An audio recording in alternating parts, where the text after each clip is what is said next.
What's up, guys? It's your boy Santos the Destroyer, and I'm coming back at y'all with another What If. What if Naruto was a Senju? Part 1. So, before we head off, we have to establish a couple of baselines. For example, 1. Naruto being a Senju means that I will have to make Minato, instead of a Namikaze, a Senju. And number 2, since Naruto is the reincarnate of Ashura, and the latest reincarnate of Ashura before him, Hashirama Senju, had wood release, I'm also deciding to give Naruto wood release as well. So given that to be true, Naruto's nature affinities at this time are wind, water, and earth. Much of the story's change stays the same as Naruto still has the QB sealed inside of him. He's still horrible in the academy and is still ultimately fooled by Mizuki into stealing the scroll of sealing. However, when he steals the scroll of sealing, one thing changes that makes the entire story radically different. So instead of just learning the multi-shadow clone jutsu or shadow clone jutsu, he also learns the wood clone jutsu and like the wooden pole jutsu from the first Hokage's portion of the Scroll of Sealing. Now that drastically changes Naruto's moveset, as now he can mix in shadow clones with wood clones to make himself a much more tricky opponent. Now we have team selection. Team selection would still be the same.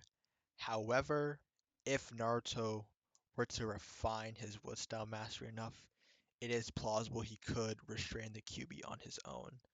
However, Naruto being a child and have literally just last night learned of his wood style or ability to use wood style, he is nowhere near that level, so he's still put under Kakashi Sensei. Now, the goals are still the same. Sasuke wants to kill a certain someone. Sakura wants, I believe, she wants to like marry Sasuke or something, and Naruto still wants to be Hokage, as despite the fact that he is from a noble clan, the Senju clan, he is still universally hated by most people due to him being the host of the Nine-Tailed Demon Fox that mercilessly slaughtered the entire village. Now we get into the Bell test. The Bell test goes much the same, or at least in the beginning it does, as Naruto, given his headstrong attitude, goes right at Kakashi and gets bodied the first couple times. But knowing Naruto, he gets back up and decides to try again. Except this time, he decides to create some clones. Not just the normal clone jutsu, which have no tangible mass, but shadow clones and wood clones. Now, the shadow clones are easy to dispel. The wood clones, not so much. So, Kakashi's fighting off wood clones and shadow clones, still reading his book, but he's on guard. It is at this point when Kakashi notices that there's a clone hanging in the back, farther back than all the others. He attacks the clone thinking it's the real Naruto. Naruto basically tricks him the same way he did Neji in the Chunin exams in canon.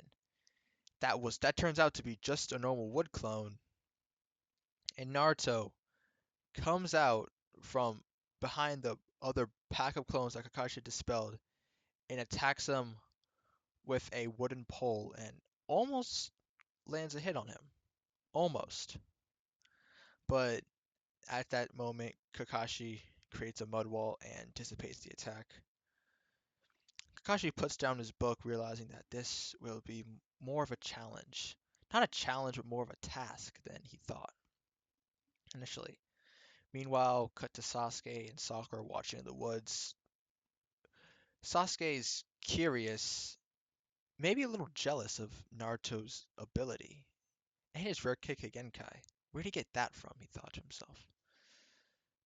However, Naruto is quickly put down with a more serious Kakashi. But again, seriousness is relative in this sense. And now Sasuke comes out, does the same as he did in canon. Admirable performance, really. But at the end of the day, no one gets the bells, even though Kakashi is noticeably more tired than in canon. So initially, he fails them because they didn't do teamwork, and that was pretty much the entire point of the exercise. Get the bells, use teamwork. And then, same thing in canon happens. Naruto gets hungry, they feed him some of their food, and he eats it. Now, one more thing that needs to be noted here is that Naruto has somewhat limited control over like the nature environments around him. Like if he uses his wood style jutsu in like a foresty area, he has limited control over the trees in that area. Very limited, but some control nonetheless. So now we head to the D rank missions, which all Genin pass with ease and soon grow tired of, even though Naruto can't help but feel overjoyed over that fat little wallet he has. They request a C rank mission, and Lord Third gives them the C rank mission of escorting Tazuna to the Land of Waves. And off we go to the Land of Waves arc. Sasuke spots the puddle because Naruto doesn't really have much perception in this, even though he is a slightly strong combatant. He has no perception. And Naruto and Kakashi easily handles the demon Miss Brothers. Now, Naruto is agitated that Sasuke spotted that before he did and is visibly on the hunt for something out of the ordinary. He spots the bunny, and as soon as he runs at the bunny, he is nearly sliced into two, and he would have been sliced into two had not his last second ninja instincts kicked in and he had substituted himself out of the way. But he was nearly sliced in two by the executioner's blade.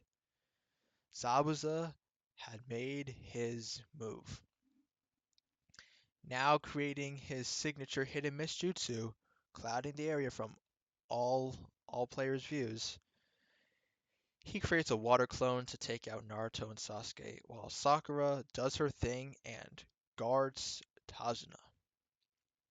Now, as a water clone approaches Naruto and Sasuke, they can't really tell where it's coming from. All they can do is go back to back and basically rely on each other.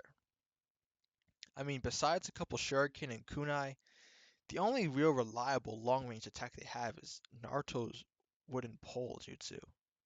But that could just get snapped in half like a twig under the might of even a water clone's executioner's blade, much less the real one. So basically, Naruto and Sasuke do everything they can, and eventually they do come up with a solution. After a tough coordinated match, which ends off with Naruto was using an explosive decoy jutsu, which is basically him creating a wood clone with a paper bomb inside it that explodes and basically shatters wooden shrapnel all over the area. So that dispels the water clone of Zabuza. They look at the real Zabuza, who by this point has Kakashi inside of the water prison. Zabuza turns his attention to the two children and looks at them, almost mocking them with his gesture, but without words. Naruto readies a couple shuriken and throws them. With a flick of his wrist, Zabuza easily deflects them off of his executioner's blade. However, Naruto makes a couple of clones and charges at him. Zabuza quickly dissipates the clone. However, once seeing that they were wooden clones, not shadow clones, He's taken back for a minute. And that minute, or second I should say, is all that Naruto and Sasuke needed. A shuriken, a Fumo wind shuriken, demon wind shuriken was thrown at Zabuza. Before anything could happen, substitution. Kakashi sensed it, Zabuza sensed it, but it was too late. Kakashi was where the shuriken had been, right behind Zabuza, effortlessly taking him down and dispelling the water prison, which the real Naruto was now inside. Before Zabuza could recover, Kakashi was already ready the finishing blow. As soon as he was about to execute Zabuza, some Senbon came and flew into his neck, effectively killing Zabuza, as we should say. A hidden mist hunter Nin now came and thanked Naruto, Sasuke, and Kakashi for defeating this S-rank criminal. As the hunter Nin takes Zabuza away, Kakashi questions the hunter Nin. Why not kill him here? The hunter Nin states, I should bring him back to my village for questioning, for interrogations. And that, you guys, is where we're going to leave it. If you liked it, comment, share, subscribe. I love having discussions in the comments. I am a Santos the Destroyer, and I am